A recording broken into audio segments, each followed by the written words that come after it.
খুব সহজ উপকরণ দিয়ে রেস্টুরেন্টের স্বাদে তৈরি হবে ঘরেই চিকেন সাজলিন তৈরি করতে প্রথমে মুরগির বুকের মাংস লাগছে।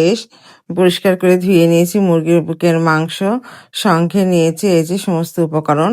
প্রথমে মাংসের উপরে ভেঙে দেব একটি ডিম, তারপরে দেব খানিকটি লবণ, তারপরে দেব গোলমরিচের গুঁড়া, ঝালের গুঁড়া, আর দেব একটু কর্নফ্লাওয়ার, আর দেব একটু আটা, 2 চামচ করে এখানে আছে। দিয়ে এবার সুন্দর করে মাখিয়ে নিতে হবে।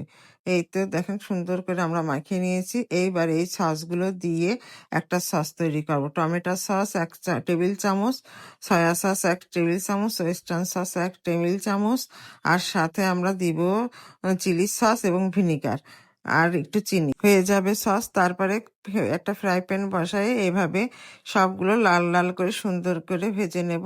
এই পাত্রে দিয়ে দেব একটু জিরা তেলের পারে, তারপরে শুকনো মরিচ, আদা কুচি, রসুন কুচি দিয়ে একটু নাড়াচাড়া করে নিয়ে দেব পেঁয়াজ, ক্যাপসিকাম, গাজর, তারপরে একটু স্বাদ মতো লবণ, একটু ঝালের গুঁড়া দিয়ে নাড়াচাড়া করে নিয়ে দেব এবার ওই সস তৈরি করে রেখেছিলাম সেই সসটি। তারপর মশলাটা খুব সুন্দর করে মিশে গেলে তারপরে দিয়ে দিব আমরা ভেজে রাখা এই চিকেন গুলো। তারপর শেষে দিব কয়েকটি কাঁচামরিচ।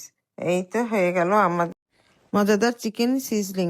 ভিডিওটি কেমন লাগলো কমেন্ট করবেন। ধন্যবাদ সবাইকে।